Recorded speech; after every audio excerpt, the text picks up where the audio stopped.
డబ్బు మనిషిని ఏదైనా చేసేలా చేస్తుంది. విచక్షణ లేకుండా చేస్తుంది. ఏది చేసైనా సరే డబ్బు సంపాదించాలి అనుకునే వాళ్ళు ఈ రోజుల్లో ఎక్కువ. దీనివల్ల మోసాలకు దారుణాలకు పాల్పడి జైలు జీవితాన్ని అనుభవిస్తున్నవారు కొందరు.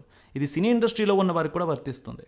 వారు కూడా డబ్బు కోసం ఎన్నో మోసాలు చేస్తున్నారు కొందరు. తాజాగా ఒక సీరియల్ నటి భర్తకు విడాకులు ఇవ్వకుండా డబ్బు కోసం ఇంకొకరిని పెళ్లి చేసుకుని అతని దగ్గర నుంచి 20 లక్షలు లాగేసింది. ఈ విషయం తెలిసి రెండో భర్త ఇప్పుడు తన డబ్బు తనకి ఇప్పించాలని పోలీసుల దగ్గరకు చేరాడు. రెహానా బేగం ఒక సీరియల్ నటి. విజయ్ టీవీలో ప్రసారమయ్యే పొన్ని సీరియల్లో ఆమె కథానాయికగా తల్లిగా నటించింది. ఆ తర్వాత పాండ్యన్ స్టోర్ సీరియల్లో కూడా ప్రధాన పాత్ర పోషించింది. దీని తర్వాత ఆమె పాండ్యన్ స్టోర్ సీరియల్ నుండి తప్పుకుంటున్నట్టు ప్రకటించింది. ఈ సీరియల్స్ ఆమెకు మంచి గుర్తింపును తెచ్చిపెట్టాయి.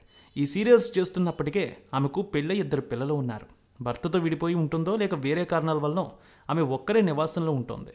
ఈ సమయంలోనే రెహానాకు రాజ్ ఖన్నన్ అనే వ్యాపారవేత్త పరిచయం అయ్యాడు. ఆ పరిచయం కాస్త ప్రేమగా మారడంతో పెళ్లి చేసుకోవాలనుకున్నారు. ఇక రిహానా తన మొదటి భర్తకు విడాకులు ఇచ్చానని చెప్పడంతో రాజ్ ఖన్నన్ రిహానాను రెండో పెళ్లి చేసుకున్నాడు.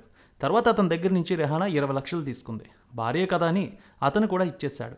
అంతా సవ్యంగా సాగిపోతుందన్న సమయంలో రాజ్ ఖన్నన్కు ఒక షాకింగ్ విషయం తెలిసింది.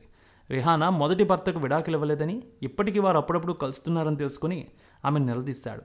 విడాకులు తీసుకోలేదని తెలిపింది. దీంతో తాను మోసపోయానని తెలుసుకున్న రాజ్ వెంటనే పోలీస్ స్టేషన్కి వెళ్ళి ఫిర్యాదు చేశాడు.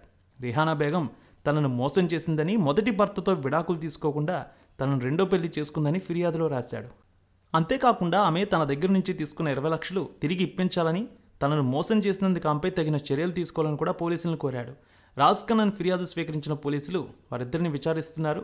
దీనికి సంబంధించిన వార్త కోలీవుడ్ ఇప్పుడు వైరల్గా మారింది. ఈ విషయం తెలియడంతో నెటిజన్స్ రెహానా బేగంపై ఫైర్ అవుతున్నారు. డబ్బు కోసం చివరికి ఎలాంటి పని చేస్తావా, విడాకులు తీసుకున్నట్టు మోసం చేస్తావంటూ నెటిజన్లు సోషల్ మీడియాలో ఏకిపారేస్తున్నారు.